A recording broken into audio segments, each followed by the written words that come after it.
108 minutes to quarantine failure. Master caution. Reset. Iteration. No current alarms. 2. Vault temperature within normal parameters. Vault pressure within normal parameters. 0. Vault humidity within normal parameters. Vault integrity test report 2. secured. 2. 1. 2. 0. 1. 4. Talk show. We'll do it live! 6, 5, 4, 3, 2, 1. Manual override achieved. For station uplink, enter 3, 2.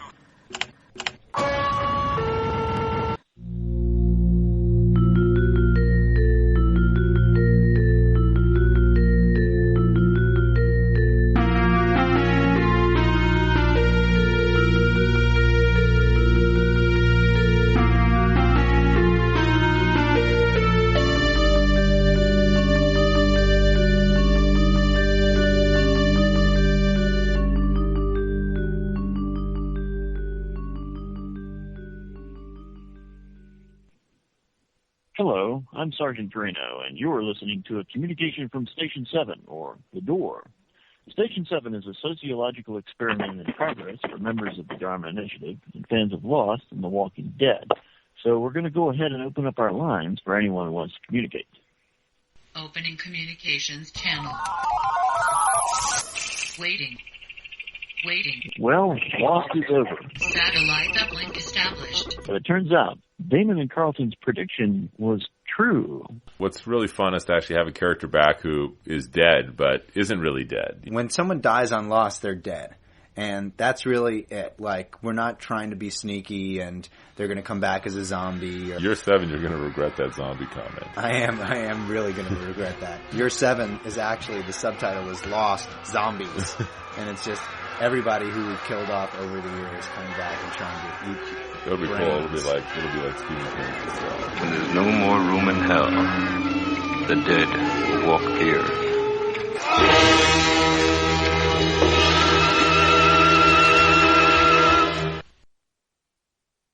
So it's going to react to episode 45 of the hit series on AMC, The Walking Dead.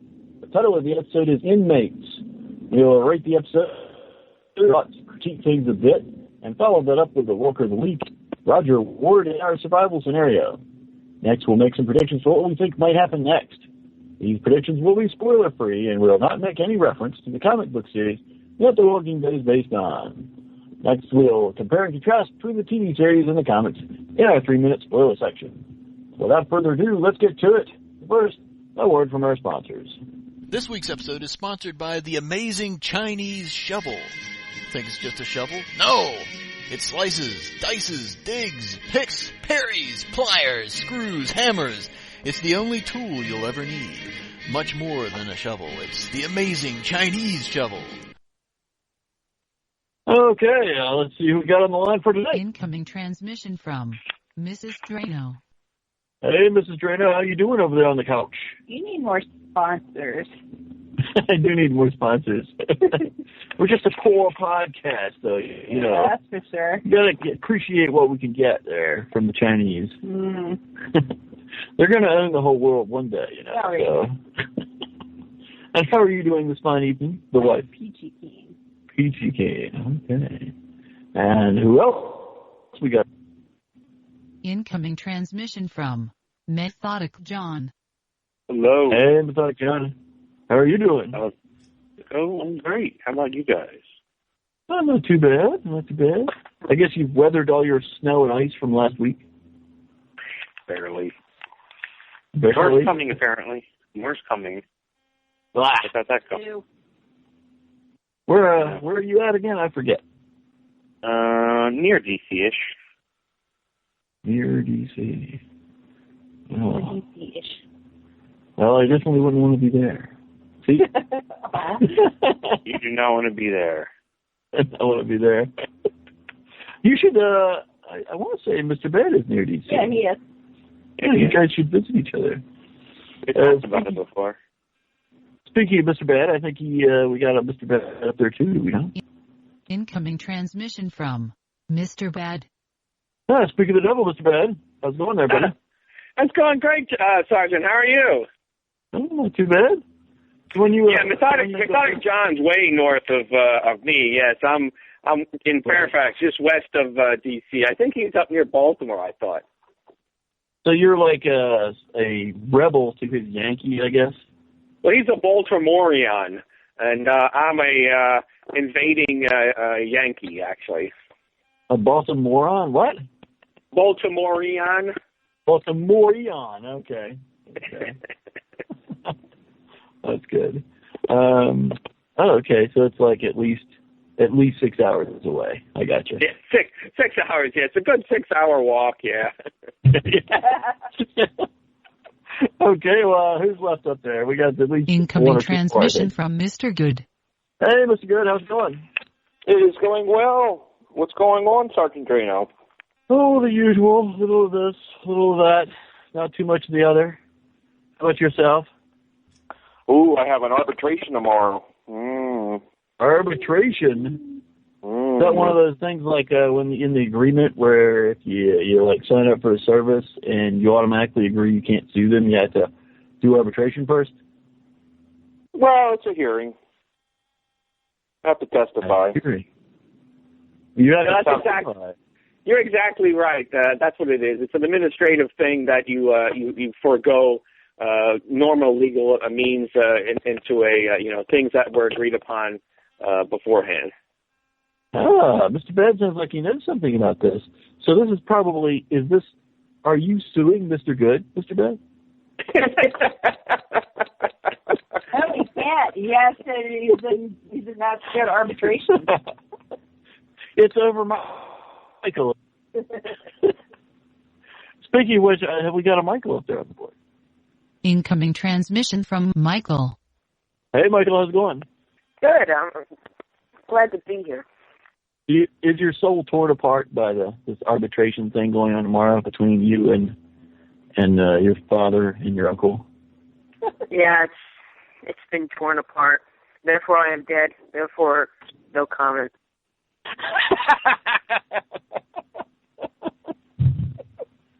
Good to know. Oh, looks like we got a New York up here on the board. What's New York? Incoming transmission from Faraday. Hey, Faraday, is that you? Yeah, sorry. Hey, all right. How's it going, man? Good. I meant to be here sooner, but I had to watch the episodes. Oh, yeah, I got you. Cool. Well, I'm glad to have you back, man. Yeah. I had some marathon last week's and this week's. Oh, wow. Well, it shouldn't be too bad. They're pretty good episodes, I think. To me, not much happened in them. Okay. Well, you are a harsh critic. Okay, well, I think that's, what you been up to, man? You got any news for us? What's going on up there in New York City? A lot of snow. That's about it. Well, did you lose power or anything? Did you have to eat any of your neighbors to stay alive? Not in my area. No. I wasn't even that affected by Hurricane Sandy, so this is nothing. Oh, okay. We hate our neighbors. We hate our neighbors. We have to, but we wanted to. Okay, well, you guys ready to get started? Get rolling on this thing? Roll on. My job to laugh. All right, I guess we'll roll right into that thing we do first.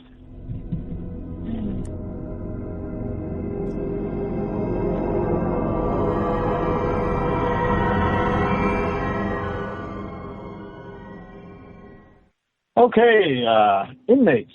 We open with Beth and Daryl running through the woods. Zombies all around them. We hear Beth reading from her diary about happier times in the prison. After hiding in a field, they make camp. Full stop.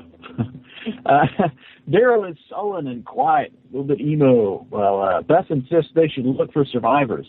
Finally, she walks off into the dark, insisting that she'll track them herself. Daryl grudgingly gets up and follows her. Daryl finds some tracks that says whoever they were being chased by zombies. Beth tells them to have faith, but Daryl is grimly pragmatic. Beth picks some grapes to give to any survivors they find, and Daryl gives her his disgusting do-rag to put them in. They find some dead walkers and evidence that at least a dozen other walkers were in the area, and Beth gets attacked by a walker, but Daryl and Beth successfully kill it. They come to some railroad tracks and find more walkers eating the remains of the people they've killed. They're all dead. After dispatching them, Daryl looks on as Beth loses it. That night, she starts burning the pages in her diary. We next see Sophia's 2 and 3, Lizzie and Mika, walking through the woods with Tyrese in the lead. Mika can't stop crying, but Lizzie is calm and collected. Tyrese turns around to reveal that he's holding baby Judith, who is alive. Now, Lizzie asks where they're going, but Tyrese only says, further. That night, they make camp. Lizzie spies a couple of cute, cuddly bunnies who don't try to run away as she takes her knife and apparently cuts them to pieces. Judith is crying, and Mika is worried that zombies will hear the baby. They do hear the baby, so the group breaks camp and moves on to get away from them. The next day, they find some grapes, change a diaper, but get another walker scare. Mika runs off, but they quickly find her. The girls argue with each other about zombie skills, but Tyrese tells them they each have their own way of doing things. Lizzie notes that Sasha is with them, and immediately we hear a woman screaming in the distance. Tyrese tells them he must go help whoever it is. He puts the girls back to back, gives a gun to Mika, and has Lizzie hold Judith. He tells them to run towards him if they see zombies. Mika is terrified, but Lizzie is calm. Tyrese follows the sounds to the railroad tracks and finds a group of people being attacked by zombies.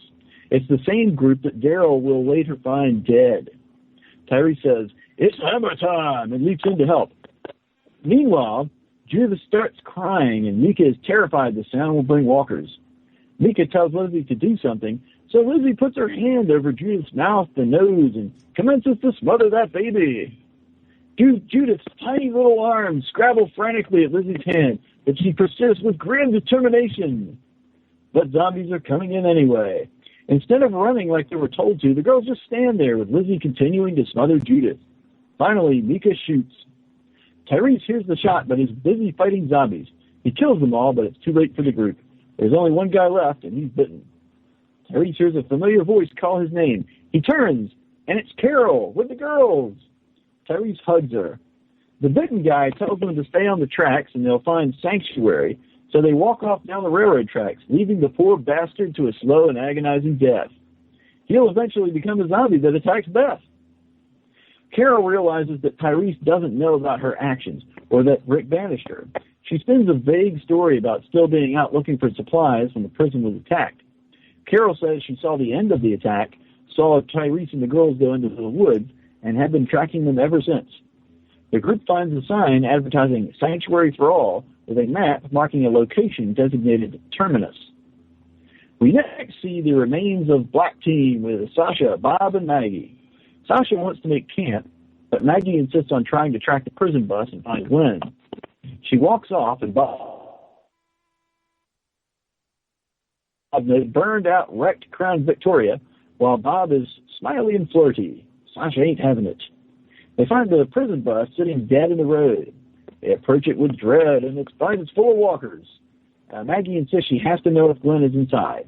Bob and Sasha start letting out walkers one at a time, but are soon overwhelmed. The group manages to kill the rest of them. Then Maggie goes inside the bus to look for Glenn.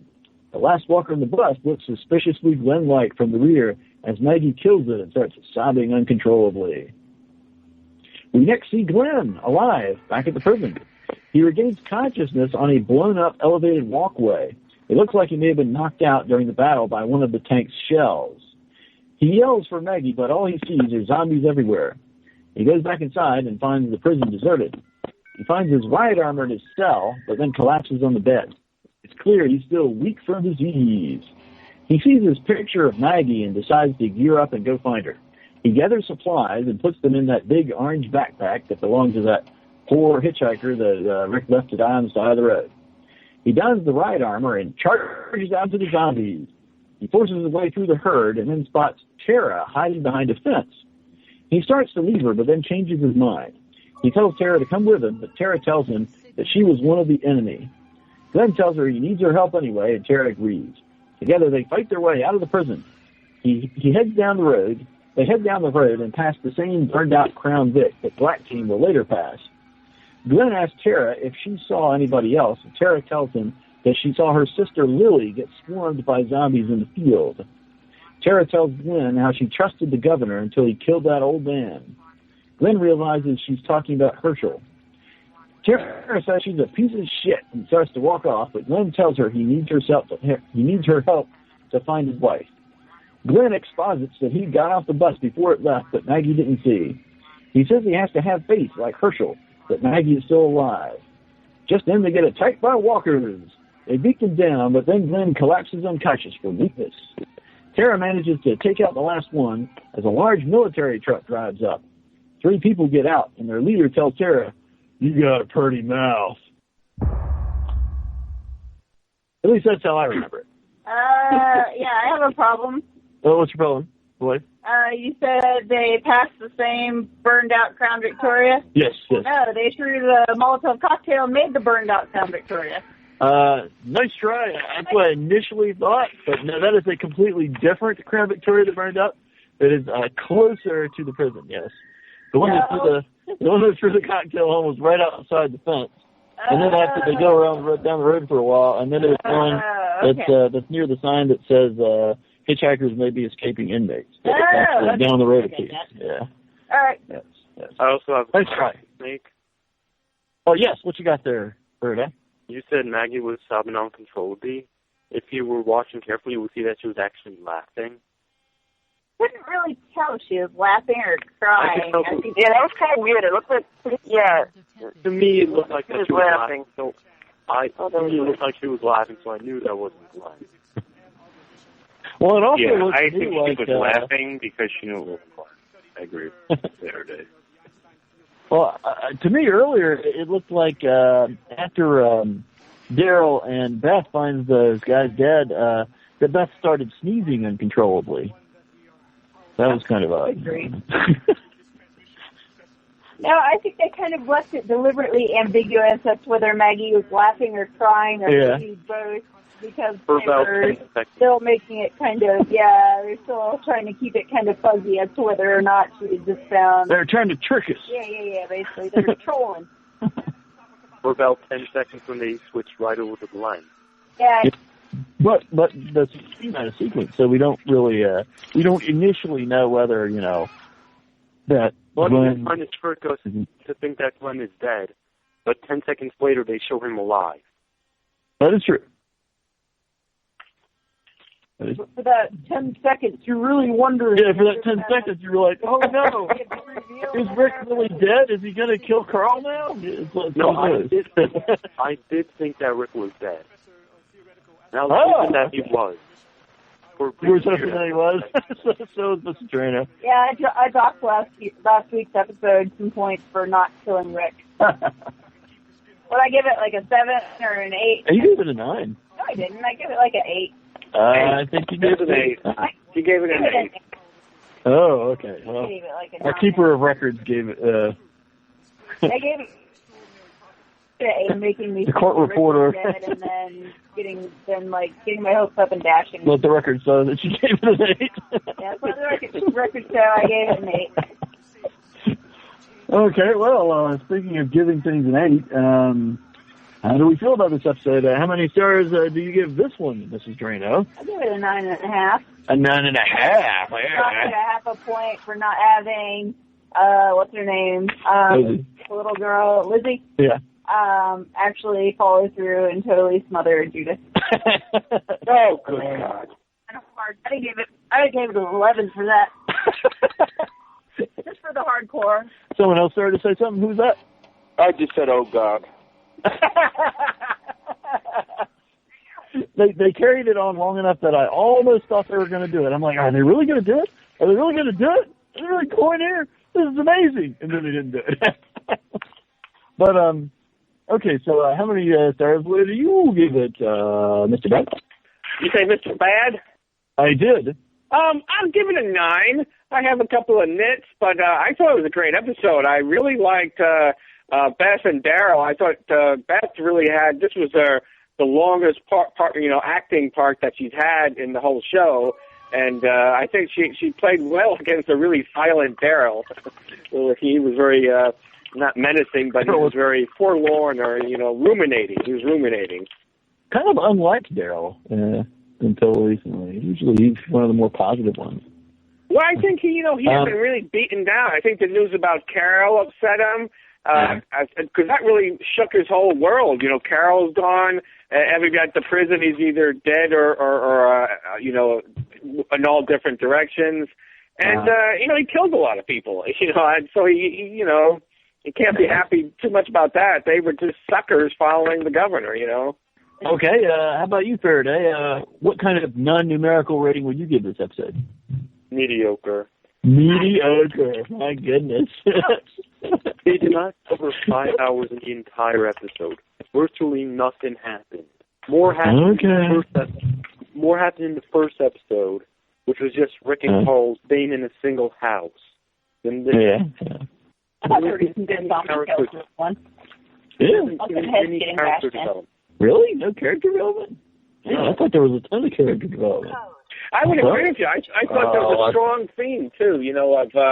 Of keeping hope alive. I thought that was a very strong theme. Yeah. Well, it was like a theme of keeping hope alive, coupled with a theme of there is no hope. Well, people were right on the edge. Yes, they were right on the edge. The smothering of the baby. Tyrese was ready to lose it a couple of times, and Daryl was ready to just wander off. How about you, Mr. Good? How many stars would you give this episode? 4. I was really disappointed in the episode. Wow. What? A 4? I just more than a 3. You crazy bastard. Yes. I thought. I mean, all they're doing is wandering around in the woods, for Christ's sake. That's the whole plot device. That's all they did for the Lost. It was great.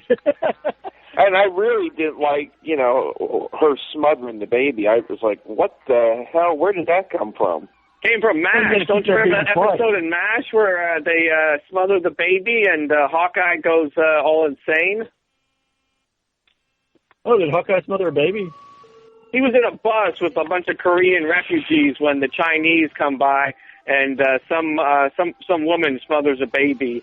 And he sort of shouts, "Well, somebody keep that baby quiet," and someone did. Oh well. So it's gotta go. What did they smother the baby in? Was it barbecue sauce or ranch dressing? It was Korea, so it's probably like sweet and sour sauce or something. Yeah, kimchi. They smothered it in kimchi. Wrong. Wow. How about you, Michael? What did you think of this episode? How many stars would you give it? I would give it a 9 because I thought it was an interesting combination of character development and action and flashbacks, and I just thought it was an interesting episode. And it had a lot of components. I would agree. I in fact gave this episode a 10 myself. I think this is as good as it gets for me for The Walking Dead. Thought there was a great balance of character moments and moving the story forward, and so they managed to cover a whole bunch of different characters, and there were actually quality moments with all those characters. I thought I liked the whole thing. I didn't really see anybody do anything that really pissed me off. I don't think. There were a few nits, but for the most part, nobody really pissed me off. It's about baby smothering, but that's the character. I would expect her to do something like that. Okay, what worked and didn't work for you guys? Let's back it up. We'll go with Michael first. What was it? Oh shit! I thought it I would give it a 9. I thought that they did a pretty good job, but I was really hoping they would kill off a major cast character. Like anybody in particular, or just somebody? Anybody, I think it would have been, interesting if they had killed off the baby. That would have been, bold. Come on, folks. Let's be candid, right? This is an episode about the dead and, with the odds stacked against them, I mean, I don't think it would be completely unreasonable to see some kind of, bold action in that regard. Because, I mean, that's the reality they live in. They live in a pretty grim reality. So I think it would have been bold of them to take a more stringent approach and potentially, killed off probably Rick or something like that and really switch things up. Oh. But still was good. I just would have given it higher ratings if they would have killed off somebody probably. Okay. You're right. Okay, well, how about you go first then with what worked and didn't work?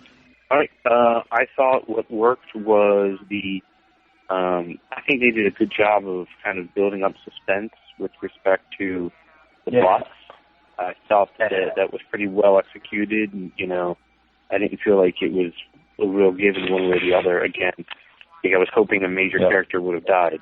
That was good. I would say what didn't work was just to pause you for a moment.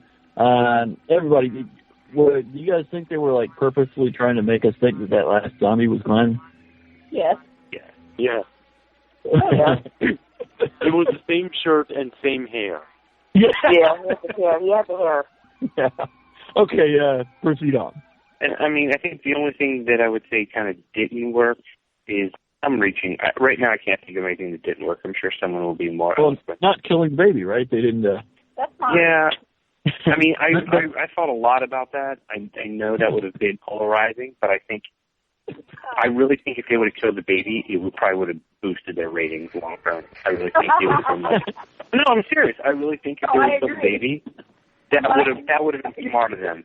Judith survived, so clearly the smothering did not work. So maybe something that didn't work. Yeah, she's a zombie baby. Yeah, the baby didn't survive. We don't even know. Mother, she's gonna die, and since they're all carrying the zombie virus, she could just come back as a zombie until somebody destroyed her. Right, technically that could have even already happened. Because it's a baby, so maybe you wouldn't notice at first. It's just gonna wave its arms around and cry, And they'd kind of knock anyway, and they'd dumb your arm anyhow. Yeah, maybe they'd think that Judith was still alive, but then she'd gradually get cold and be like, "Why is the baby so cold?" And then they'd figure out that why does the baby smell so bad? I changed her diaper. Actually, she got smothered in the woods. Why did the baby's arm fall off? How would that be, Methodic John? Would that redeem the episode for you if it turned out she's already dead? I mean, it wouldn't make any sense because that's just a walk exhibits a certain behavior, which we haven't seen close to being, portrayed. But yeah. Well, we haven't seen the baby do anything, I don't think. Not since after the smothering? I mean, they carried it around, but... She was just sitting there, on Carol's hip, looking around. Full of brain. Well, she wouldn't have got that from Carol, that's for sure. Whatever. Carol's a shiznit.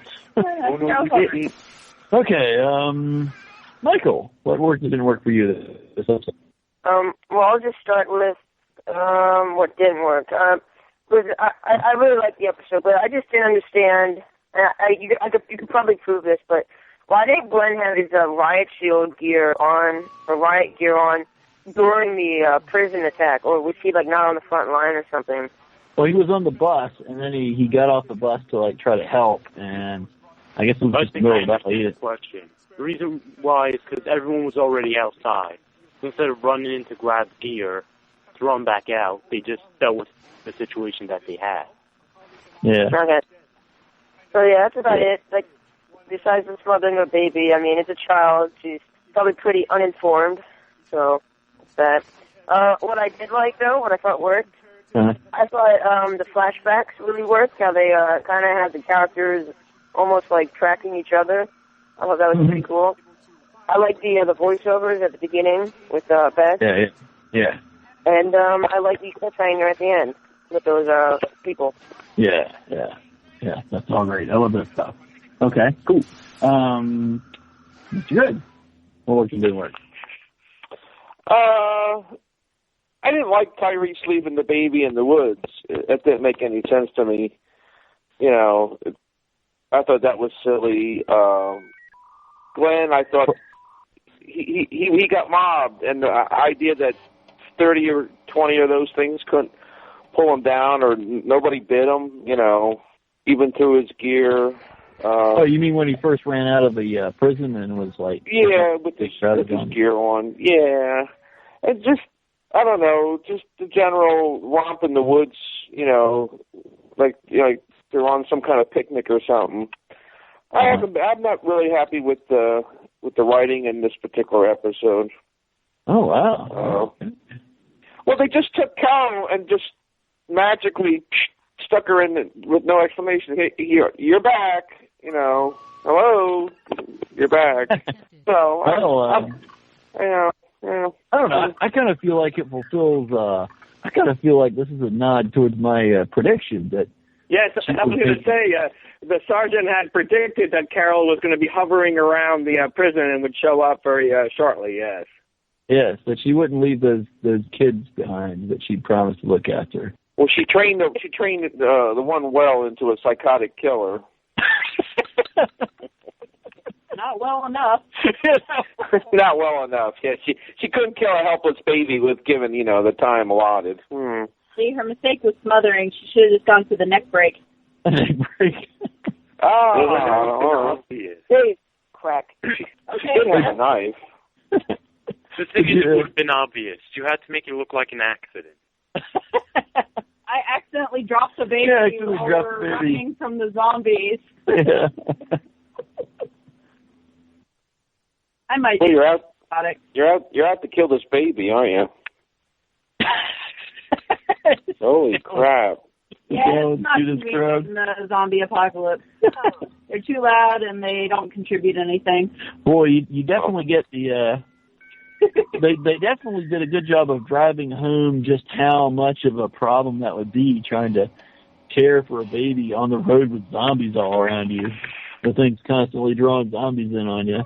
Mm-hmm. They did a good job of. Go. I'd be like, sorry, baby. Yeah, you know. Would it just be like these two? Yeah. Well, I think last week we talked about how difficult it would be to just take a piss in a herd of zombies. You clearly saw that Tyrese's having a hell of a time changing diapers with zombies all over the place. I assure you, if there's a herd of zombies chasing me, I would not have any problem taking a piss and running at the same time whatsoever. Yeah, I agree with that. I don't think number 2 would be too difficult either. That would be right behind. There might be an issue of concentration, though, right? I mean, how would you focus? Oh, I wouldn't need to focus. I could run and pee and poop at the same time. Yeah, pretty much. Okay, pretty sure the very first thing I do when I saw the horde of zombies was piss and shit myself. Okay, let's see, Faraday, what worked and didn't work for you?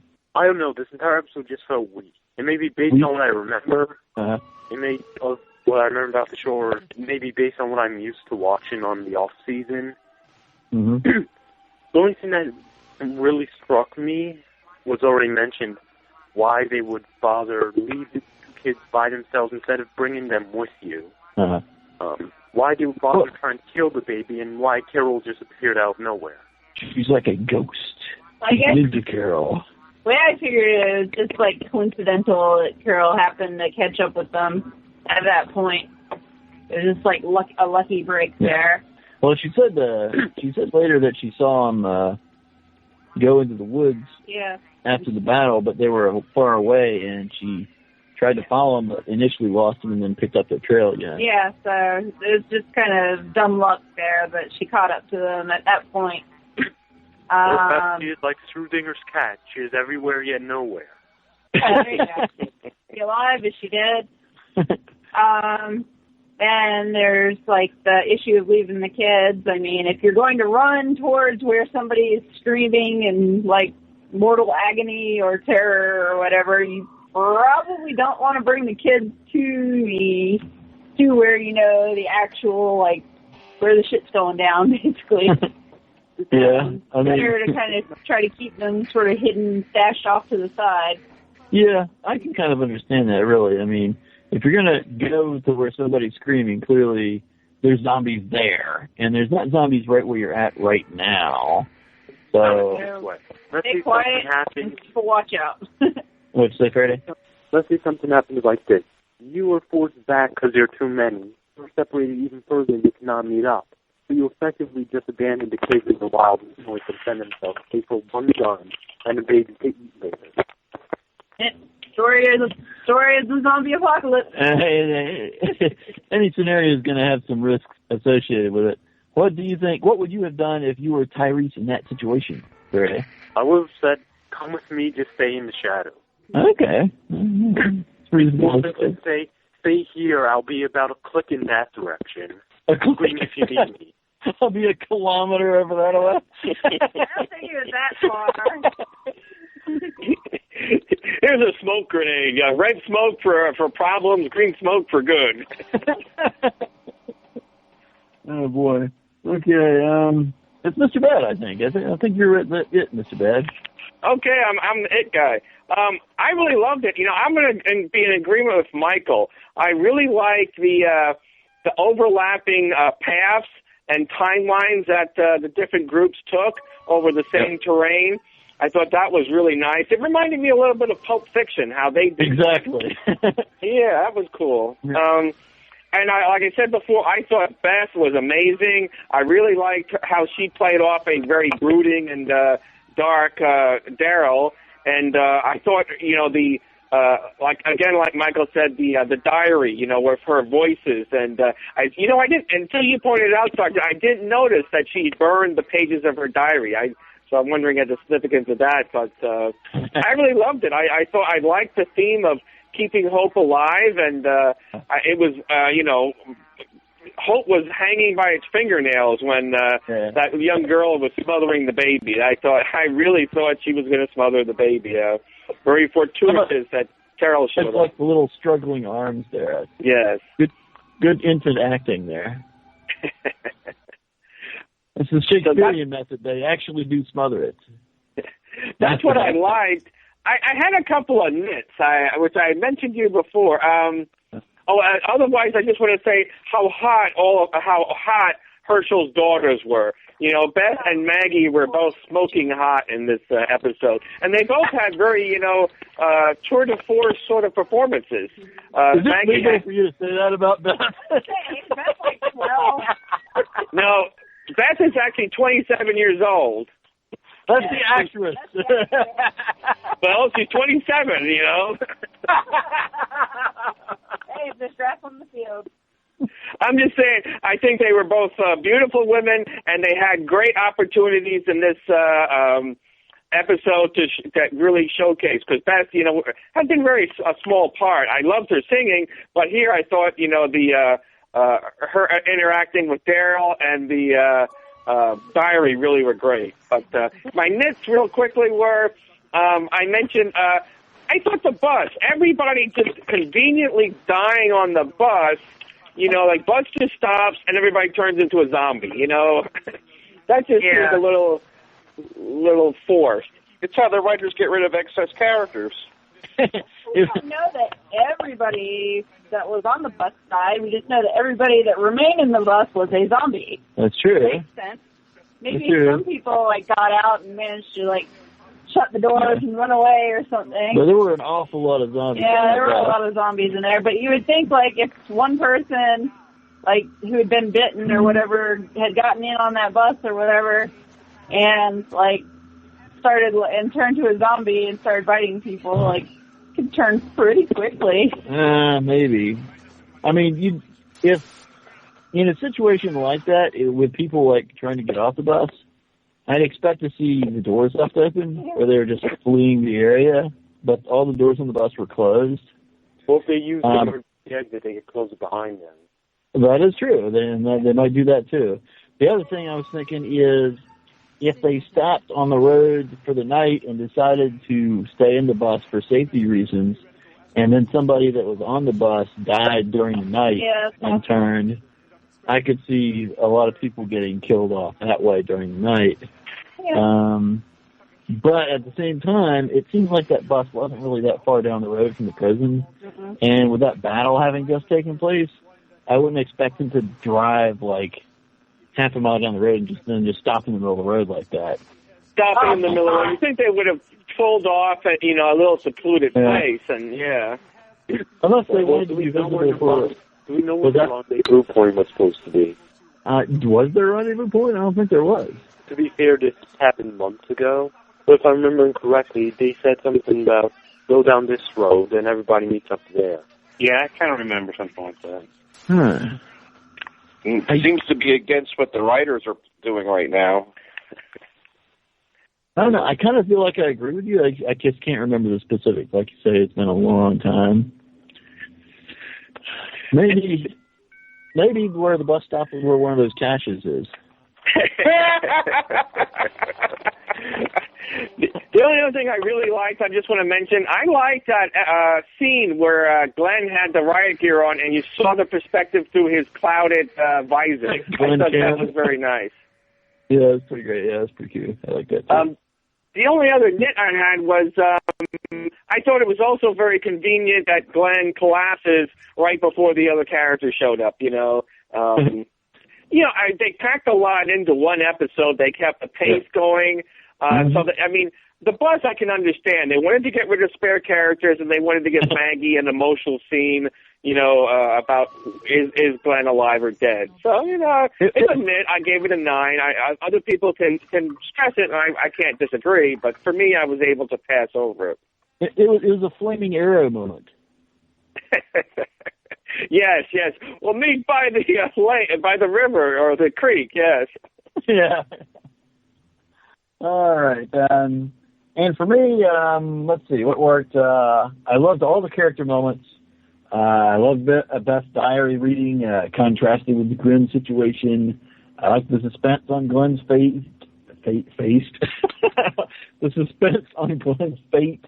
I liked Carol's return. I liked the new characters at the end. The only thing that didn't quite work for me is Daryl's kind of sullen attitude. To me, that did seem a little bit out of character for Daryl. I mean, I guess we all get down sometimes, but in the past, it seems like Daryl has always been the one that, even if things are really bad, he's the one to still stay positive and stuff. So, I just thought that was a little bit out of character. Okay, smartest, dumbest. Go with Mr. Good first. What's your smartest, dumbest, Mr. Good? I think the dumbest thing was running out into the woods, or running out into the yard with a mob of zombies, one person, after, knowing that you're sick. That was dumb. Okay. Remember the smartest thing. Don't be sick one. Remember, this is Walking Dead. Someone can be sick 1 minute and show no symptoms the next.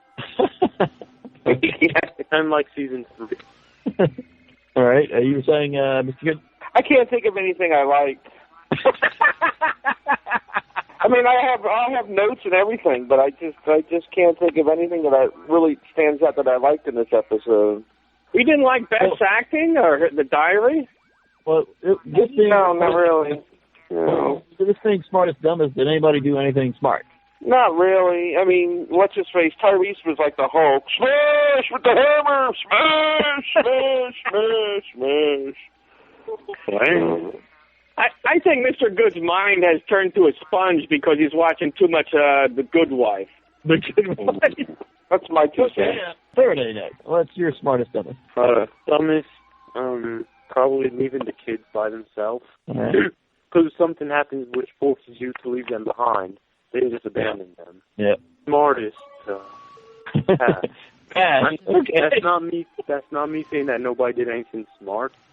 That's me saying that everyone tended to act like a group in this episode. Yeah. So it's... No one distinguished themselves. Yeah. Okay. That's fair. All right. Methodic John. Smartest thing, Glenn wearing the riot gear. All Dumbest thing, let's suffocate a baby, because that makes damn sense.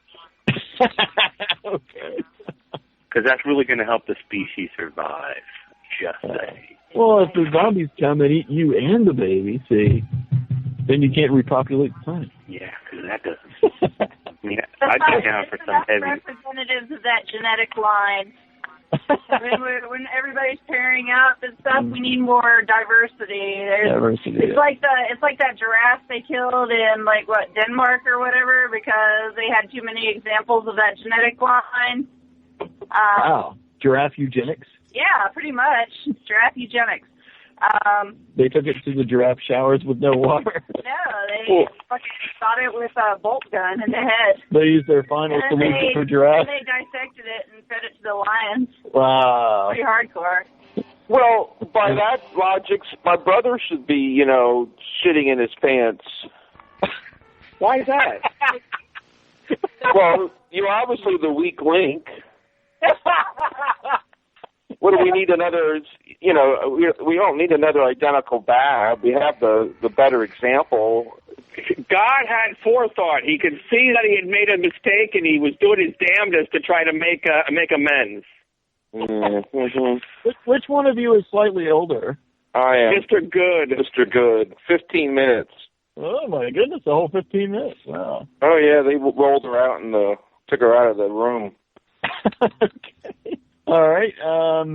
Michael, what's your smartest, dumbest? Oh, sorry. My dumbest, my smartest. I think my smartest.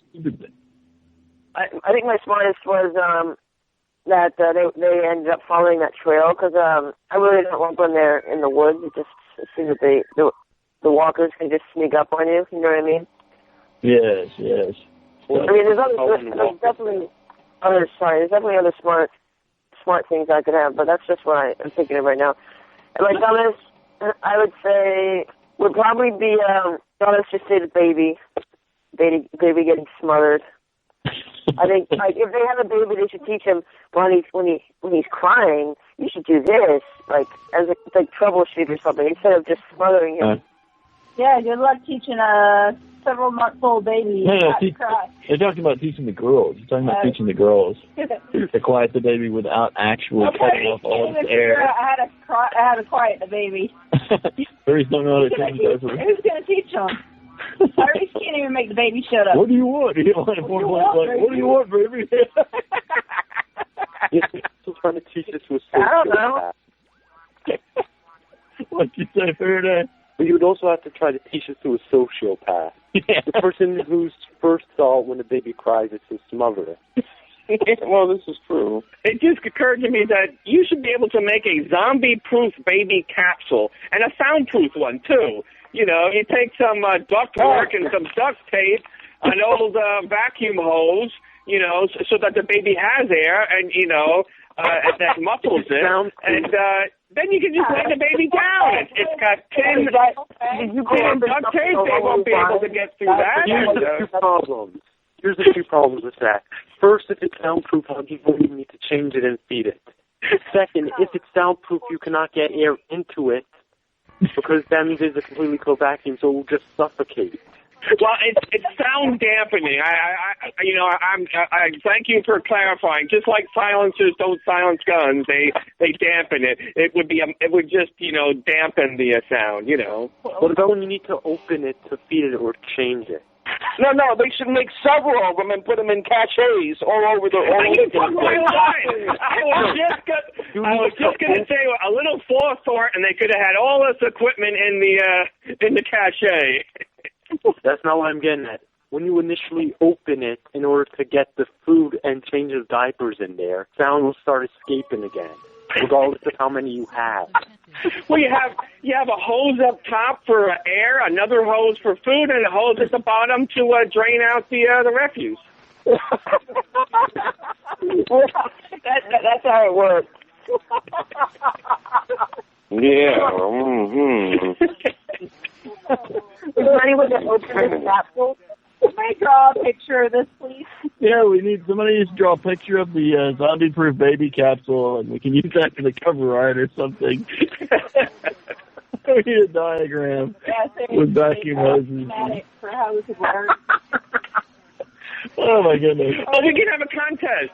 Anybody listening right now should write in, and the best design will get a autographed copy of the combined first season of Walking Dead comic book. And all the members of the Station 7 can autograph it. I have a copy, and if somebody sends in a design, I promise to send them a autographed copy of the first, the first chapter. It goes up until, the prison. Oh, wow. That's very generous, Mr. Bad. Wow. That's a good Well, idea. considering there's more people on the show than that are listening, it's probably not much of a threat. Hey, somebody's downloading it. We get downloads. I don't know where to go, but somebody's downloading it. Maybe they're not listening. They're just downloading. Check out YouTube. One of the shows has over 650 hits. Oh, wow. Cool. All of them are him listening to his own podcast. Unless the CIA is using our podcast to torture the Taliban, we do have listeners. Probably. So you know why people visit YouTube videos? Because they think it's the actual video, and that's why you get dislikes. Or are we getting a bunch of dislikes on? Yeah, they're trying to outnumber the likes. Hey, they're still coming back for more. I don't care. Masochist. Wow. Okay. They're coming back if they dislike it. Okay. I think that's just dislike it again. Solve this problem. About basketball anymore. Well, I'll have to check these out. I need to start posting them on the forum. Since they're on YouTube, I should be able to put them on the forum. I need to start getting that. Okay, where the heck were we? Let's see. Oh, I think it was Mr. Drano's turn. What was the smartest, dumbest, Mr. Drano? Oh, you know what my smartest was. I do? Oh, yeah. Was he trying to smother the baby? Trying to smother the baby. Smother the baby. Okay, what was your dumbest? Dumbest was Failing. Carol stopped her. Your mothering instincts are legendary. I know. I'm trying. Hey, I'm prepared for the zombie apocalypse. There you go. Gotta do what I gotta do, man. Well, what if it were Lucky? What if we had Lucky on the road and he kept meowing really loudly and attracting zombies in? Would you smother him? No, I'd break his neck. And then eat him? And then eat him. I'm not wasting it. There you go. Okay. I can't just leave him there because then he'd become a zombie cat. Zombie cat. No, they don't have zombie cats. They're zombie cats. Well, we haven't seen any, but how do we know? We haven't seen any zombie animals at all. I don't think there are any zombie animals. Okay, maybe no zombie animals. Okay, Mr. Bed. I'm going to agree with a couple of the people said the smartest was Glenn doing the riot gear. I thought that was smart. I think Methodic John, what he said about the dumbest was also good.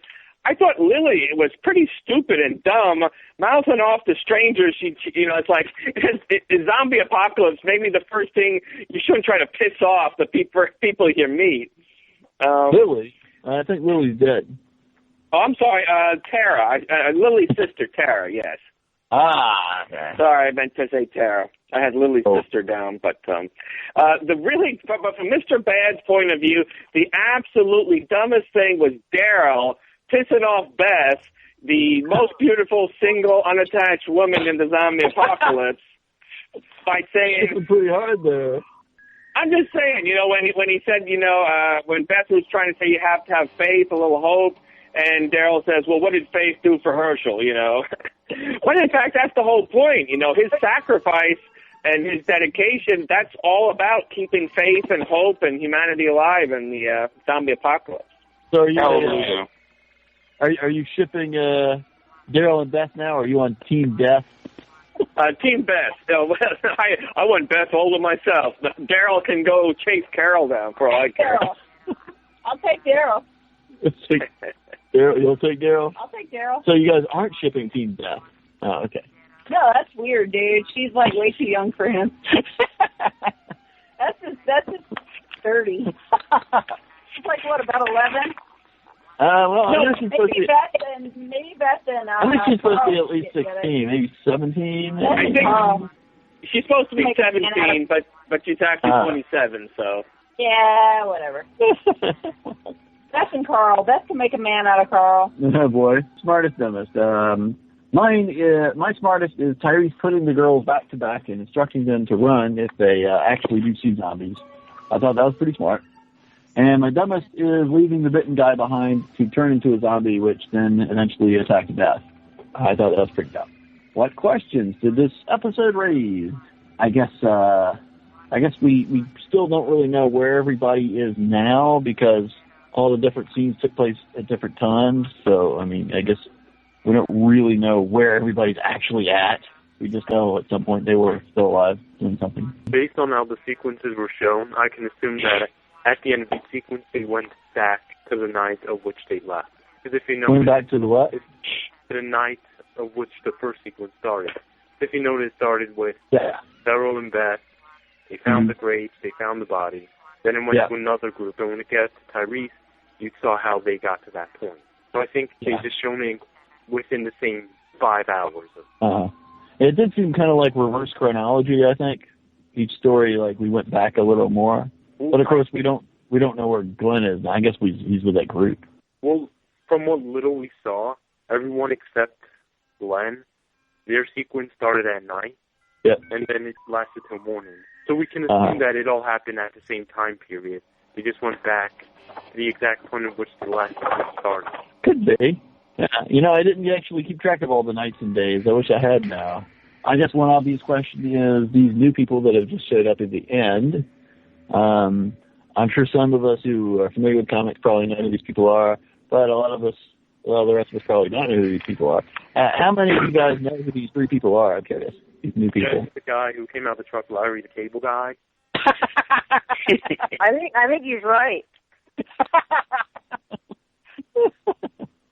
He kind of looked like Sergeant Slaughter. Yeah, he did kind of. I think that guy was on Band of Brothers too. He played a soldier before, and in fact, I believe he's been on Lost. He was Anna Lucia's partner on Lost. You remember way too much. The guy with the handlebar mustache? Yeah, the guy with the handlebar mustache. He was the guy that was Anna Lucia's partner when she was a cop. Well, no. Yeah, you were correct. I was going to mention that. When I first started watching Lost, I used to fast forward through all the Season 2 flashbacks. So I have no idea. Okay. Well, let's see. The only other thing I got on here, I guess that's about it. Did anybody else think that? And, of course, what lines down the railroad tracks at Terminus? I mean, I think that's the real questions. Yeah. All right, I just have something. It's not really a question. It's more of, but when I first saw, who was the girl that Glenn saw at the prison? Sarah. Whatever she was. I thought he was starting to see things. Like, I thought that was Maggie, like Rick did, but apparently it was just her sitting there. Yeah. Yeah, for a second I thought so, too. Yeah. Because I didn't remember all the characters from last season. She does look a little bit like Maggie, so, yeah. But it was just really quick. I don't know. I'm also curious why she went into the prison to lock herself in. I guess she got cut off. Cut off? Everyone else was dead. Okay, well, I guess we can move on to the quote of the week. Has anybody got any good quotes for this week? I got one. Anybody else got it? I got one. Oh, go ahead. Ooh. Mr. Good, you go first.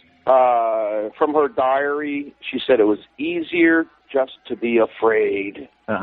Okay, that's good. And who else? There was somebody else besides Mr. Bad. Mr. Bad. And likewise, I also go from Beth's diary. She had 2. We can live here. We can live here for the rest of our lives. Talking about the prison, yes. I like that. I like that a lot too. With the vultures flying overhead while you. Yes. And then she says, if you don't have hope, what's the point of living?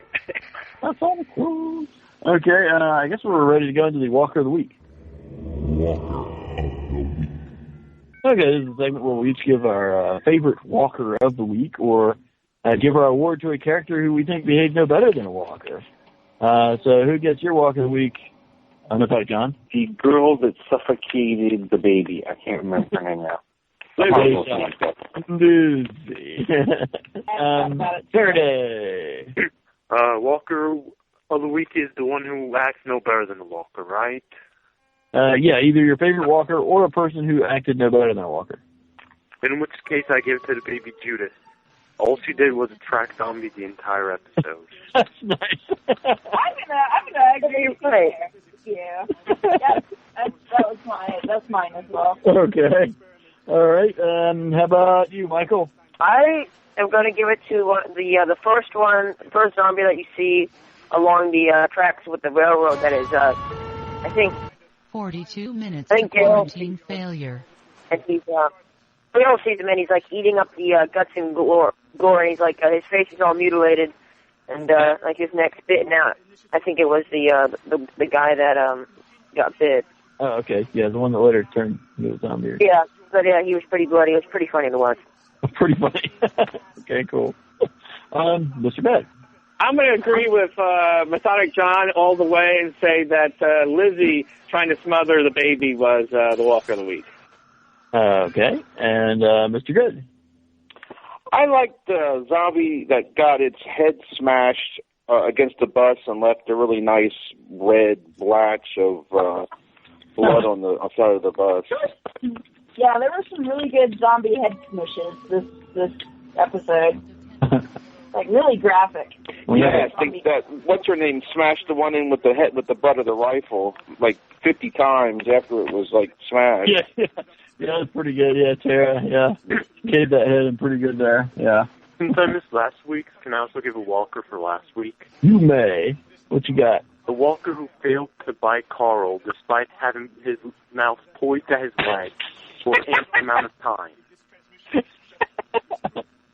All right, so you're giving that Walker your Walker of the Week award or your worst Walker of the Week award?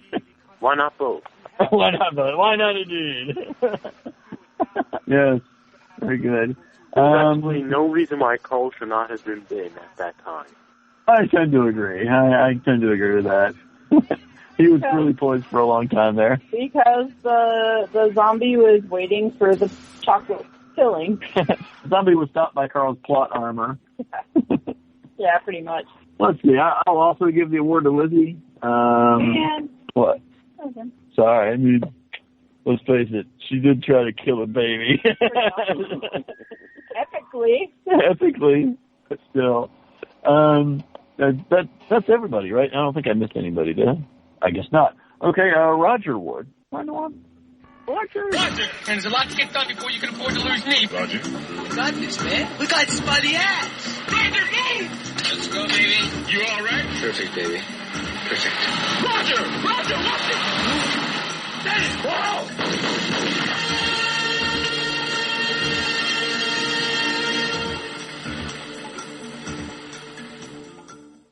Okay, this, of course, is the award we give to the character who we think kicked the most ass in the episode, but who is a character that we still think might get killed off at some point in the story, or possibly even did get killed off in this episode. So who gets your Roger Award? Mrs. Drano. Lizzie. Lizzie gets your Roger Award. a daring choice. I can kind of see that. I mean, she definitely did what she thought, needed doing. And what she thought needed doing was Judith. And how about you, Mr. Good? Who gets your Roger? Kara kicked ass. Kara. And with her mouth, she's definitely going to get, definitely could be shot at any time. Her pretty mouth? Yes. Unless she has something else to go with that. Ooh. Well, that's part of the quote. Mr. Good. All right. Michael, who gets your Roger Award? I'm going to give one out because I don't really think anybody's going to die, but if I had to give one, I would give it to Tyrese. Tyrese, okay. Yeah, that's a pretty good choice. Yeah, okay. I can see that. And the thought of John? Lizzie. Lizzie. Oh, another one for Lizzie. Ooh. Okay. And Mr. Bad? I'm a little worried about Glenn. He's they have this sort of love affair, this dynamic between Maggie and Glenn trying to find each other. And now with so many new characters being at it, they might, they could off Glenn, for the dramatic effect of, the death of love and the zombie apocalypse. But I'm worried about Glenn. Okay. And Faraday? Well, both of my choices are already taken, so I guess I would just say Glenn. You can pick the same one. What's that? Well, my two choices were either Tyrese or Glenn. I didn't pick Glenn. You just pick Glenn. Okay, cool. I feel like he's been getting lucky too many times. Okay, well, yeah, he's been getting pretty lucky with Maggie quite a bit, probably. Not lately. Not lately. He's been sick. And I will give my Roger Award to Carol. I thought she showed up and saved the day just in time, and I definitely think there's a possibility of her getting killed off. So, yay, Carol. Tyrese and that hammer. That's a pretty cool hammer. On the head. I never saw a hammer like that before. It seemed kind of. I actually have a hammer like that. Yeah, hammers for like wrecking stuff up. I had a hammer in the morning. Yeah. Yeah, that's a pretty cool hammer. I like that hammer. Oh, yeah, maybe questions. They put the bumper in. Going around taking names. These creatures cannot be considered. They prey on humans. They do not prey on each other. These creatures are nothing but pure, motorized instruments. We must not be lulled by the concept that these are our family members or our friends. They are not. It's our family kingdom. Well, let's see what we've got for zombie behavior then. I was going to say zombies find babies just as annoying as humans when they're screaming. Zombie what? Zombies find babies just as loud and annoying. Okay. Sweet. Okay then, I guess we're ready to go in. Oh yeah, the survival segment. Survival segment. What do you mean? I mean, give me that dog. What are you going to do with him? You can't open the door to let him out. The bomb's liable to go off. The dog's got to go. We're going to need every bit of air to breathe ourselves. After a while, we'll be laying on the floor to get fresh air. But he's just a little dog. He doesn't breathe. We can't have him there. No. The dog's got to go. Don't you touch him. Wait a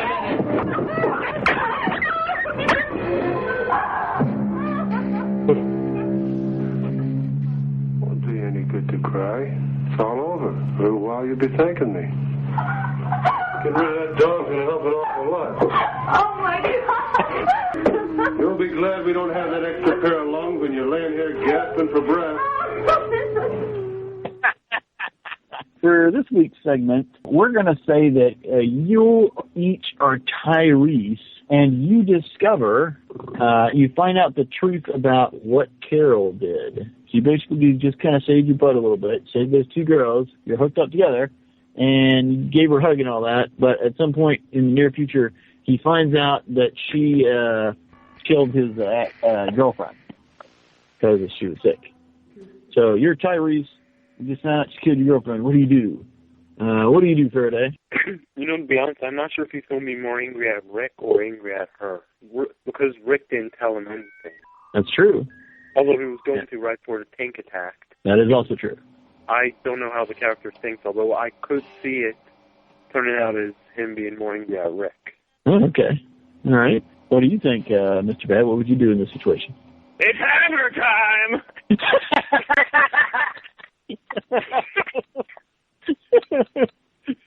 I would bring the hammer down, and if she begged for her life and for forgiveness, I might, but I don't think Carol would beg for forgiveness, or, you know, I think that things will turn out badly for Carol if that happens, and I would certainly be very angry myself. Okay. All right. And what do you think, Mrs. Drano?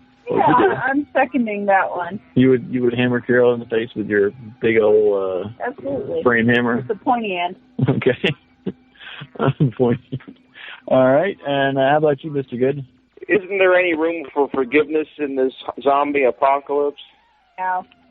No? Okay. Bonk, bonk on the head. You would bonk, bonk on the head? Okay. Yeah. Goodness. All right. How about you, Methodic John? That Carol killed your wife because your wife was sick and she was afraid that she might pass the disease on others. I'd be pissed for a while, but I probably would eventually come to the conclusion that, yeah, well, that's how it has to be. Yeah, I would. Very late. Okay. All right. And Michael, what would you do if you were Tyrese? I would go on a long hermitage into the forest for probably about a week. And the only thing that would keep me from bringing the hammer down upon Carol is the fact that there are 2 girls and 1 baby present. So after the 1 week, after he regains his thought, and I'll beat Carol half to death, and then after another month, we'll continue. Okay. All right. So you just lay the pimp hand down for a little bit and then let bygones be bygones? Yes. Okay. What would I do? I'd be pretty pissed, but at the same time, you should probably save those girls' lives right then.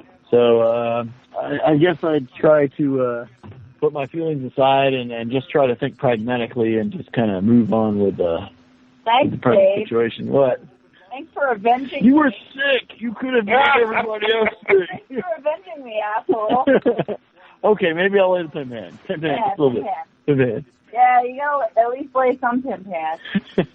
Don't necessarily have to kill her, but at least, like, make her hurt. Well, look at it this way, babe. Suppose you and I adopted two girls, our adopted children, right? Yep. But then you got sick, and our mutual friend killed you because she was afraid you'd make the girls sick. And then later, the girls are being, like, attacked by zombies, and our mutual friend saves the girls. Still needs to be some pin pads. Pin man, at the very least. Okay, all right. So it's a pin Kill man. my ass. That ain't right. All right. I wasn't the one screaming and crying and drawing the zombies. Shit. Okay. I'm sick all by myself. All right, let's move into predictions and theories. The Dharma Initiative called it the lamp. This man and his team created a series of equations which tell us, with a high degree of probability, where it is going to be at a certain point in time. Event window determined. Extrapolating sound and vision. Okay, this is the segment where we each give a prediction about something we think will happen in this season, preferably, and something that's not based on any sort of spoiler you think you know from the comics or from previews or from any kind of interviews you've heard or any of that stuff. So, what is your prediction? Mr. Drano, what's your prediction? Got a prediction for us? Judith will die. Okay. Yeah. That's ironic because last week you predicted that Judith is not dead. Yeah, she wasn't, but she's gonna be. Faraday, how about you? You got a prediction for us? Yeah. Was it? Okay. This one will be one of my more far out there predictions. Ooh, I like those. But first I have a question. Sure. What is the name of that sociopathic child? Lizzie. Okay, Lizzie. I have no idea how long the show will go on, as in how many years in canon, but I believe there might be a time skip. Some point down the line, Lizzie and Judith will go off on their own. Judith will change her name to Judith, and they will form a group called the Soldiers of Ascarius. I like it. You know, that is the most probable prediction I've ever heard. Wait, did you say Judith will change her name to Judith? Yeah, from D-I-T-H to D-A-S. And they'll form a group known as the Soldiers of Ascarius. Oh, I get it. Okay. Yeah. All righty. It's a pretty bold prediction there. Pretty bold. How about you, Nathaniel? John, you got one for us? I feel like any current major cast character is going to die. But no. You can't give us any specifics. All right, well, wait a minute. Just maybe I'm really tired. I've been not really sleep good lately. Tell me, what's the deal with the governor? What's the deal with the governor? Is he dead? Do we have a description? Yeah, he's dead. We saw his dead body with a hole in his skull. Yeah. So he might still come back as a zombie, though, right? No, he's been shot in the head. Yeah, we saw his dead body with a hole in his skull. He's not coming back. Right. Well, I think at the very least we'll see his body one last. Again? Okay. All right. And I think someone will come out and maybe just like beat him up, even though he's dead. Okay. For old time's sake. My predictions was wrong. Tell me one of your predictions was wrong. Okay. Yeah, from before the half-season point, I believe I said something about how he wasn't actually shot since they never showed the bullet. Yes, I remember that. Yeah, you did. Yeah, I remember that. So, Mathod John, when you say we'll see the governor's body one more time, are you saying only in the show proper, or might you also be counting like previously on The Walking Dead?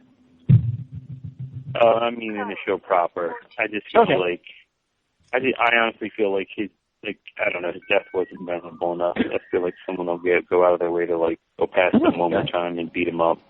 All right. Okay, Mr. Brad, what you got for us? There's trouble on the tracks, and the closer they get to Terminus, I think they're in for a lot of pain down that road. I'm trying to think how to describe that in a prediction. It's kind of vague. I think there's going to be a governor-like character running Terminus. I think how's that? Is that good enough? Yeah, sure. What you mean, a bad hat, essentially? Yes. Mr. Good. Hello, Michael. Mike. Yes. Carol, 3 minutes to quarantine Carol is failure. the secret cannibal. Carol will be revealed as a secret cannibal. Oh, I don't think it's secret. I don't think she cares who knows. Okay. Loves the human flesh. Michael, what you got? Okay, I have two predictions. One of them is... Okay, but do you think I should either say that one of the girls is going to die or that someone is going to molest the governor's dead and mutilated body? It's up to you, man. Which one you want? I think I'll go with the girl. Well, at least one of the girls is going to die. As in, like, two girls. One cup? No, just two girls. He doesn't know that. That's good, you. I get it. Do not do that to that kid. You're not allowed to. I've never watched it, and I don't think I ever will. No, if he already gets it, then he's been punished enough. When you say one of the girls, are you referring to just Lizzie or Mika, or are you also referring to Judith, or what are you referring to? Wait, there would be two girls that vowed to protect. Okay, those two. Okay, Lizzie and Mika. Okay, Lizzie or Mika will die. Either or either and slash or. One, possibly both. Or, like one of them. I think just one of them might die. Okay, Lizzie or Mika will die. I think we're down to me. I will predict that Judith will arrive safely at Terminus and will in fact survive the season. That's my prediction. Not saying that's what I want to happen. I'm saying that's what I think will happen. I think that's the direction they're going in. The next thing is spoiler quarantine. Everybody got anything before we go into spoiler quarantine? Ew, I don't want to hear spoilers. You want to hear spoilers? No spoilers. Okay, you might want to go down there or something. I'm done. I think I'm going to go downstairs. Okay, say good night to Mrs. Drano. Good night, Mrs. Drano. Don't smother any babies. Let's go into the spoiler quarantine.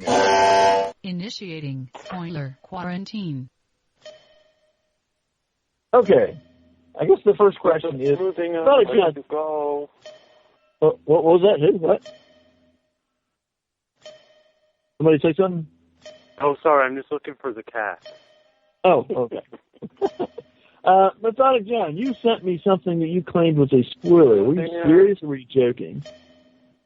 First of all, I never claimed it was a spoiler. I just said, you said you hadn't watched the episode yet for the night.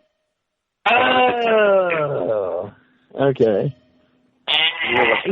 We haven't watched the episode yet. I'm like, okay, cool. Okay. I thought you were saying to be a real spoiler. But no. It's going to die. But no, okay. That's good. In that case, the only thing I've got is those three people that showed up at the end. They're kind of highly anticipated, I think. Does anybody not want to hear who those people are? If you don't, I guess you might want to mute for a couple minutes. I'm going to drop off, and I'm just going to watch the spoiler quarantine, gauge. So I'll be back on when it's over. Okay. Yeah. I won't try to drop off. Okay. I won't be listening either. Oh, does anybody want to hear who they are? I do. I do. Okay. Goodbye. All right. Okay. Well, those three people are Sergeant Abraham Ford, as he said in the previews, a fellow named Eugene, and a fellow named Rosita, like her name is. They are, in fact, good guys. Ford is in the Army, I think he was on leave or something when it all went down, so he's kind of on his own at this point, but he is actually in the military. Eugene is a scientist, and they're trying to get to some sort of, at least in the comics, they're trying to get to D.C., where Eugene says that he's in contact with some sort of remnants of the government that claim to have some sort of solution to the zombie problem.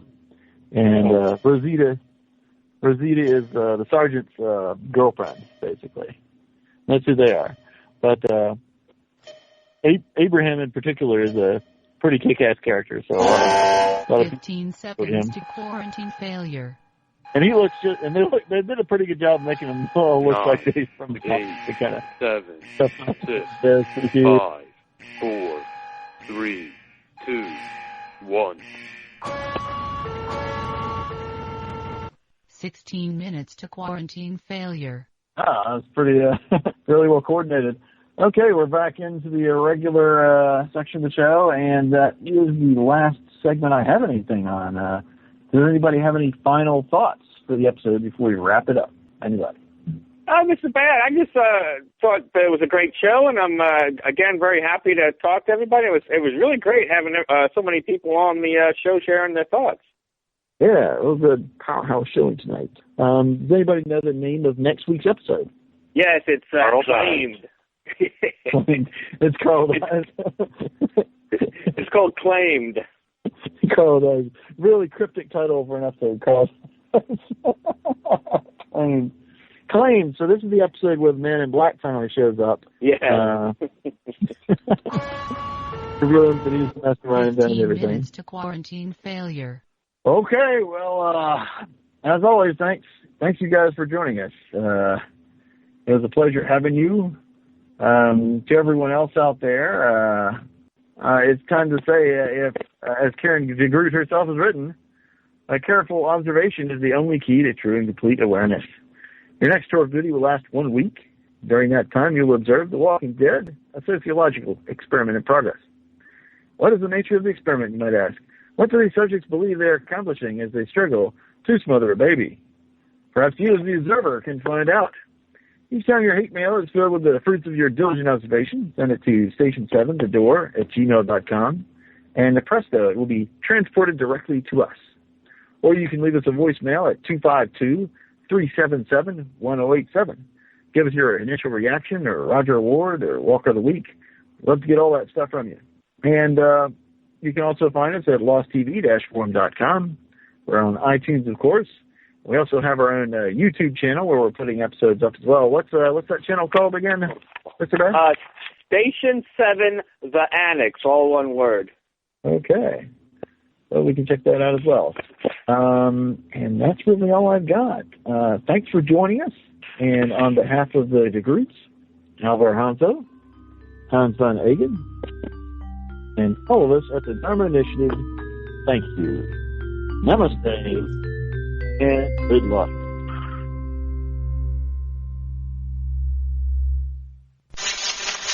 Mr. Bad Robot. Call recording has been completed. Goodbye. Well, it looks like my internet crashed, so that means the episode's over.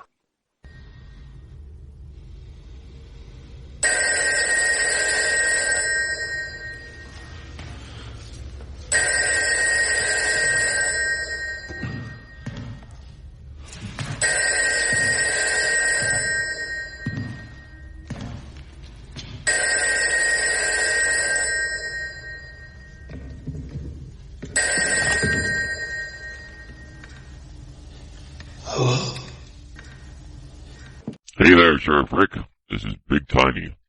I was stuck in that old hole of a prison surrounded by those Walking Dead heads for so long, I couldn't even think where to go, even after I was dead myself. So I just sort of followed along some of your folks after they ran for it when that tank showed up and the shit hit the fan. I think you should try to keep hope alive, and you might just meet up with your missing family and friends. Of course, I got no idea what you'll find even if you do meet with them. I got a bad feeling about this Terminus place. Yeah, a lot of that rhyming shit sounds an awful lot like the lame rapping I heard from so many of the losers I was locked up with. I always found the meaner they sounded, the weaker the cat was singing the shit.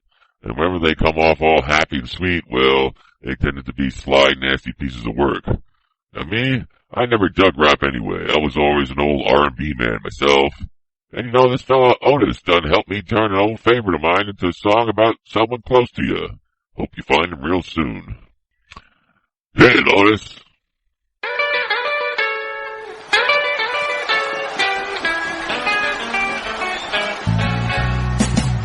Come on. Baby Judas, don't you want to go? Come on. Baby Judas, don't you want to go? Back to that brand new place. Sweet home, Terminus. Yeah. Come on. Baby Judas, don't you want to go? Hidey hey, hidey ho. Baby Judas, don't you want to go? Back to that brand new place. Sweet home, Terminus. Alright. Well, poop and hunger equals trying, and walkers mean dead. Come on, baby Judas, can you hold your breath? Hidey hey. Baby Judas, don't you want to go? Back to that brand new place. Sweet home, Terminus. Come on! Baby Judas, don't you want to go? Oh, come on! Yeah! Baby Judas, don't you want to go? Back to that brand new place.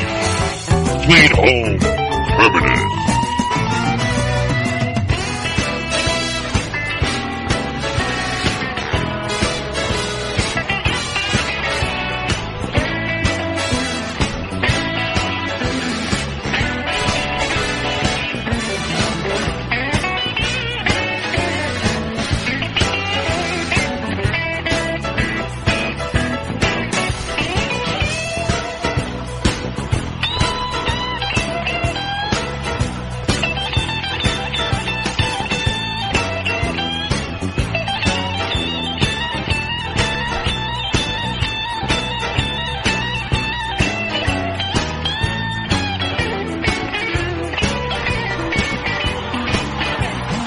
Carol burns Karen, and Ivy's got that hammer.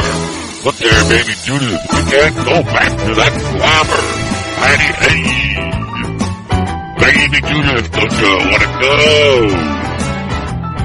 Back to that brand new place. Sweet home, Terminus. Come on, yeah. Baby Judas, don't you want to go? Come on, baby. Baby Judas, don't you want to go? Back to that brand new place. Sweet home, Terminus.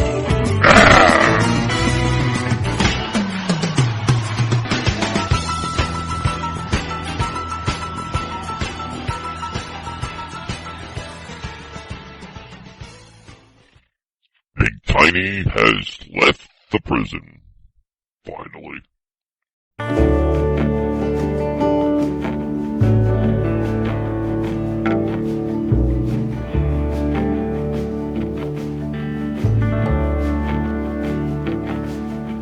They hung a sign up in our town. If you live it up, you won't live it down. So she left Monte Rio's son, just like a bullet leaves a gun. With a charcoal eyes and Monroe hips, she went and took that California trip. Oh, the moon was gold and her hair like wind. Said, don't look back, just come on, Jim.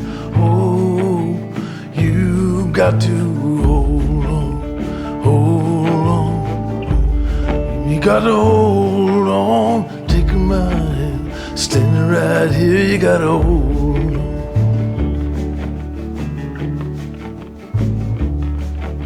Well, he gave her a dime store watch and a ring made from a spoon. Everyone's looking for someone to blame. When you share my bed, you share my name. Well, go ahead, call the cops. You don't meet nice girls in coffee shops. She said, baby, I still love you. Sometimes there's nothing left to do. Oh, but you got to hold on, hold on. Baby, gotta hold on and take my hand. Standing right here, you gotta hold on. Well, God bless your crooked little heart. St. Louis got the best of me. I miss your broken china voice. How I wish you were still here with me. Oh, you build it up, you wreck it down, and you burn your mansion to the ground. Oh, there's nothing left to keep you here. But when you're falling behind in this big blue world, oh, you've got to hold on, hold on. Baby, gotta hold on, take my hand, standing right here, gotta hold on. Down by the Riverside Motel, it's thin below and falling, and by a 99-cent store, she closed her eyes and started swaying. But it's so hard to dance that way when it's cold and there's no music. Oh, your old hometown so far away, but inside your head there's a record that's playing a song called Hold On, Hold On. Baby, gotta hold on to take my hand, standing right there, gotta hold on. You gotta hold on, hold on. Baby, gotta hold on, take my hand, standing right there, you gotta hold on. You gotta hold on, hold on. Baby, gotta hold on and take my hand, standing right here, you gotta hold on. You gotta hold on, hold on. Baby, gotta hold on and take my hand, standing right here, you gotta hold on. You gotta hold on. You gotta hold on. You gotta hold on. You gotta hold on. You gotta hold on, baby. You gotta hold on, girl. You gotta hold on. You gotta hold on.